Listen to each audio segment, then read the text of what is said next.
मैं कम्युनिकेशन पढ़ाती हूँ और मेरे बहुत सारे स्टूडेंट्स, मेरे बहुत सारे रिलेटिव्स अक्सर मुझसे पूछते रहते हैं कि कम्युनिकेशन है क्या? इसकी इतनी वैल्यू क्यों है? चलिए मैं आपको बताती हूँ कि कम्युनिकेशन है क्या।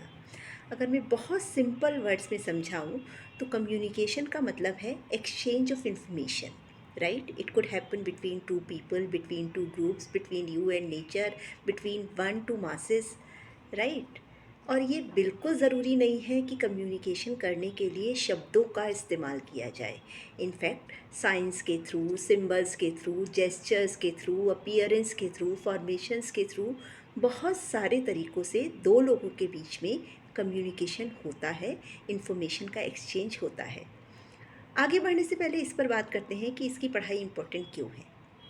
देखिए, मेरा ये मानना है कि ऐसे किसी भी सब्जेक्ट को पढ़ने का कोई मतलब नहीं है जो लाइफ के बारे में, जो लोगों के बारे में आपकी नॉलेज एनहेंस नहीं करता, जो आपको एज अ पर्सन ग्रो करने में हेल्प नहीं करता। एंड यू नो, कम्युनिकेशन एक ऐसा सब्जेक्ट है जो आपको लाइफ के बारे में, लोगों के बारे में बहुत सारी चीज़ें सिखाता है, जो आपको ये बताता है कि information exchange, normal information exchange कैसे वर्क करता है। अप्लाइड कम्युनिकेशन के थ्रू आप क्या क्या अचीव कर सकते हो, राइट? इसलिए ये बहुत बहुत ज़्यादा इम्पॉर्टेंट स्टडी है। Okay, now coming back to communication. आपको मालूम है, कम्युनिकेशन केवल दो लोगों के बीच में ही नहीं होता, ये एक कंटिन्यूअस प्रोसेस है और आप लगातार अपने सराउंडिंग से, अपने नेचर से कम्युनिकेट करते रहते हो। नेचर, आपकी सराउंडिंग सर्टेन साइंस देते हैं, सर्टेन सिम्बल्स देते हैं जो आप समझते हो और उनके अकॉर्डिंग अपने रिस्पॉन्सेस चेंज करते हो। एक एग्ज़ाम्पल लेते हैं। आपको कैसे पता चलता है कि रात हो गई?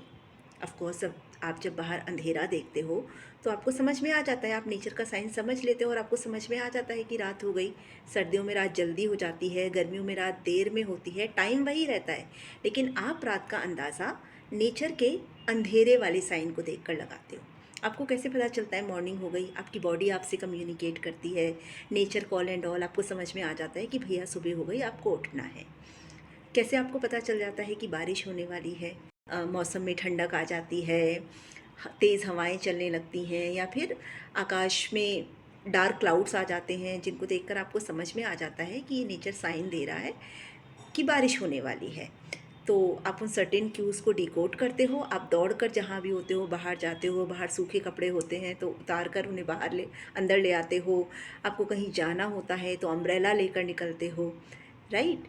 नेचर ने आपको एक साइन दिया कि बारिश होने वाली है, एक इन्फॉर्मेशन दी, आपने उस इन्फॉर्मेशन को रिसीव किया और उसके अकॉर्डिंग अपना एक्शन चेंज किया। तो यहाँ पर इफ़ेक्टिव कम्युनिकेशन हुआ, राइट?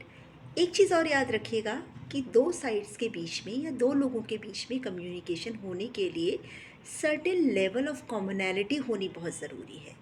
मान लीजिए जेस्चर्स के थ्रू कम्युनिकेशन अगर हो रहा है तो आपको उन जेस्चर्स की समझ होनी चाहिए। भाषा के थ्रू कम्युनिकेशन हो रहा है तो वो भाषा सेंडर और रिसीवर की, मतलब जो इन्फॉर्मेशन दे रहा है उसकी, और जिसको इन्फॉर्मेशन दी जा रही है सेम होनी चाहिए या कॉमन होनी चाहिए। मान लीजिए आप तमिल बोलते ही तमिल समझते नहीं हैं और कोई आपको तमिल में इन्फॉर्मेशन दे रहा है तो आप नहीं समझ पाएंगे वो क्या कह रहा है, तब कम्युनिकेशन होगा नहीं, और होगा तो डिफेक्टिव होगा, राइट?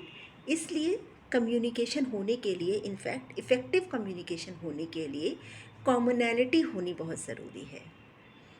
तो आई होप आपको समझ में आया होगा कि बेसिकली कम्युनिकेशन है क्या।